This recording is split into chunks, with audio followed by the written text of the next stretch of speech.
Oi gente, tudo bem? Naizinha tá aqui de volta e dessa vez trazendo uns vídeos bem diferentes do que você tá acostumado de ver aqui no canal. Esse, inclusive, a gente vai falar sobre as minhas leituras do mês de maio.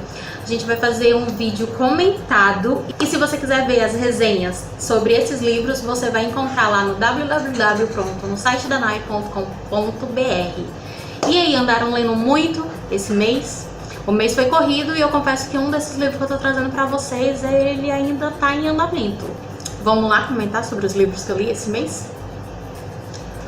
O primeiro livro que eu li esse mês foi o Outland, livro 5, A Cruz de Fogo, parte 1. Falar sobre A Cruz de Fogo é muito difícil, pois até mesmo para alguns fãs da série, quem já leu o livro, fala, né, que realmente esse livro é a cruz. Ele se torna à vista dos outros um pouco cansativo. Pra você ter uma ideia, o livro 2 de Outland, o livro 1 de Outland, eu acho que eu li em um final de semana e o livro tem, eu acho, em torno de 900 páginas por aí. Mas eu falo mesmo no sentido assim de pegar no tranco, sabe? De ser difícil pela forma de te pegar de jeito.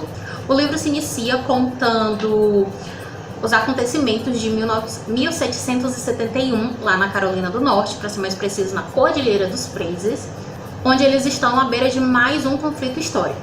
O que eu particularmente amo. Eu amo esse tipo de livro que pega a realidade e coloca um pouco de ficção, mas que tipo assim, é um romance, mas que tu aprende um pouco. É tipo uma ficção trabalhada no realismo. Traz pontos e fatos históricos e tem coisas que tu pode explorar paralelamente. Nesse livro, Outland, A Cruz de Fogo, parte 1, eu simplesmente aumentei o meu ódio que eu estava sentindo pelo personagem do Frank Randall, que nem no século XVIII esse homem dá sossego. E ainda fiquei muito mais atordoada com acontecimentos que a gente viu nos livros anteriores. Esses eventos que a gente pensa que já está selado, terminadozinho, eles ressurgem assim. A Diana, ela tem esse dom de ressurgir as coisas da cinza e dar uma história, um jeito que tu não imagina, sabe? Dá um destino totalmente diferente daquilo que tu pensava que ia ser. É difícil falar de Outland sem dar um spoilerzinho, né? Caso você ainda não tenha visto nem a série, nem os livros, eu te indico demais, porque a escrita da Diana é muito rica e ela literalmente escreve além do seu tempo. Tempo, né? Pra Diana. Ela tem uma pesquisa magnífica e, embora seja um romance de época, ele aborda temas super atuais. Mesmo se tratando de uma história que está se passando lá em 1771, mas que começou em 1945, viajou por 1948 e falar sobre a linha do tempo da Diana é melhor a gente não procurar entender. Sem contar que ele foi escrito em 2001, mas só publicado no Brasil em 2017. Pela editora Arqueiro. Mas não se preocupem que a gente ainda vai falar muito mais sobre Outland nesse canal e ainda nesse vídeo, porque é claro que quando eu terminei a parte 1 eu já quis logo ler a parte 2, só que a gente tem que esperar a livraria entregar, né? O livro que eu li esse mês foi da minha amiga Carol Vasconcelos e ele também foi uma continuação, que conta a história de Lilith, a filha de Gaia. E ele traz, além daquela reflexão construída no livro anterior, um romance delicioso. Na verdade, não é um romance, ele é um triângulo amoroso. Eu acredito que a imagem que o livro passa é super atual, essa mensagem que ele traz, mesmo sendo um realismo fantástico. É um livro leve, super fácil de ler, super rápido de ler. E a escrita da Carol é muito boa, né? Ela flui naturalmente, parece que você está escutando alguém te contar a história. Quando você menos espera, terminou de ler o livro e fica assim, cadê o resto? Quero mais. Nesse livro, além de conhecer seres encantados e moradores da floresta, o livro também traz alguns desfechos de personagens do livro anterior. Mas não se preocupe que a gente ainda vai falar mais sobre Gaia e sobre Lilith nesse canal. O terceiro livro que eu li esse mês, ele foi uma surpresa para mim. Essa foi a minha primeira leitura espírita e o que me chamou a atenção para ler esse livro foi o fato dele ser um romance de época, que é um dos temas, assim, um dos tipos de livro que eu mais tenho lido nos últimos meses. Ele é um romance espírita e é um romance brasileiro. Eu confesso que no começo ele foi bem difícil para eu abduzir assim, para eu entender ele, porque eu não entendo sobre a doutrina espírita e eu achei aquilo muito estranho. Porém, na hora que o livro me pegou, eu acho que eu acabei o livro em uma madrugada, traduzindo. Ele foi uma surpresa pra mim. O livro é ótimo, ele, depois que você pega no tranco, ele é super rápido de ler. A linguagem dele é fácil. Agora, caso você não conheça, não entenda da doutrina espírita, como era o meu caso, eu te sugiro que você tenha um pouco a mente aberta, porque ele vai te mostrar as coisas por um lado diferente. E assim você vai absorver muito melhor a história. E olha que eu não tô falando do quesito espiritual, não. Eu falo da história mesmo do livro. O livro conta a história de Bianca e de Tiago de várias formas. Na verdade, de várias vidas. Em cada vida, um erro ou um acerto diferente.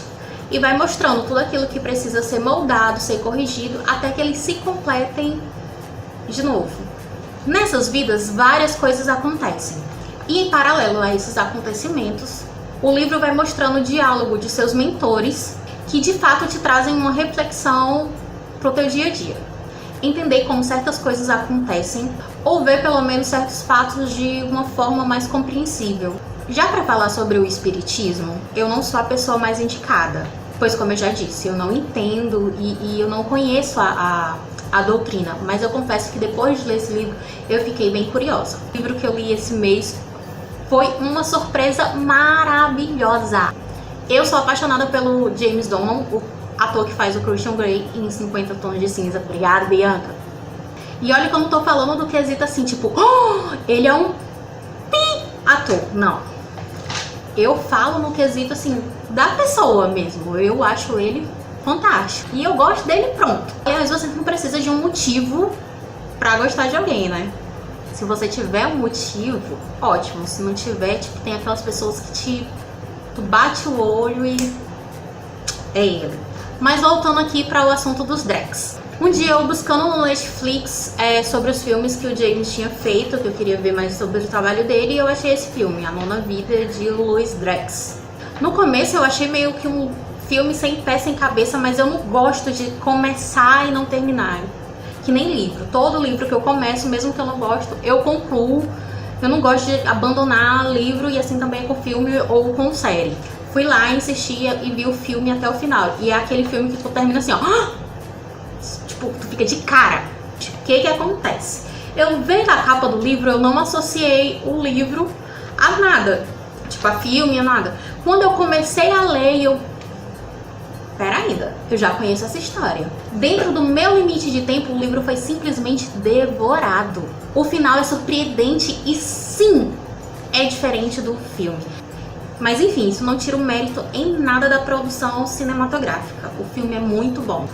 No livro, ele intercala a narração do Louis, que é um garotinho de 9 anos super inteligente e propício a sofrer acidentes, e do Pascoal, que é o doutor que cuida do tipo de problema que o Louis fica depois de sofrer um grave acidente, e nesse acidente acontece coisas que você precisa ler para poder ou assistir o filme para poder descobrir. Aparece morte, aparece coisas assim que tu... É difícil falar sem dar spoiler.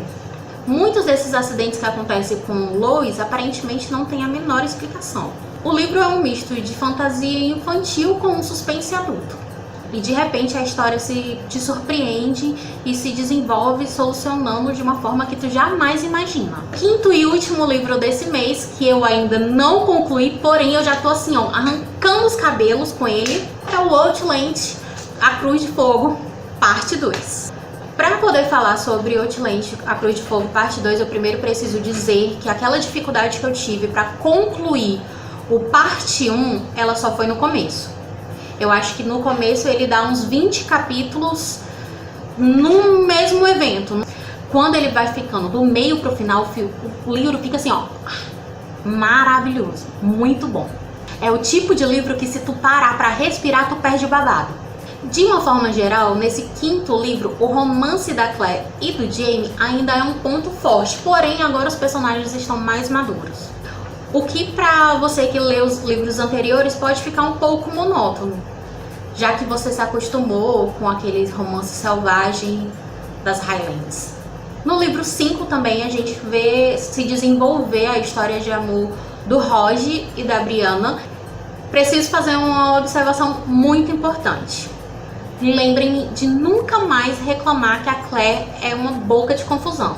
E se ser uma viajante do tempo, ou o viajante do tempo, já é difícil, imagine então ser um viajante do tempo, caindo de cara com seus antepassados e ainda de quebra ser genro do James, Alexander, Malcolm, Mackenzie, Fraser.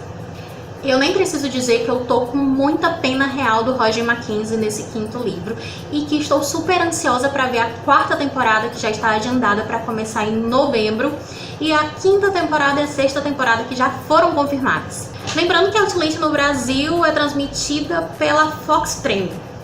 Gente, é isso, eu espero que vocês tenham gostado desse vídeo, e se vocês gostam desse tipo de conteúdo, já deixe aqui nos comentários, compartilhe e deixe seus likes nas nossas redes sociais, que isso ajuda bastante o nosso trabalho. Não deixem também de nos seguir e se inscreverem aqui no canal. As resenhas estarão todas no blog, e conforme eu for postando lá, eu vou atualizando aqui o box de informações. Aproveita e já passa lá no blog, porque eu deixei um monte de conteúdo bacanérrimo preparado para esse mês. Aliás, o mês de junho tem que ser o mais bombado, né? É o meu mês. Ler é bom, né? Ler é como viajar sem sair de casa.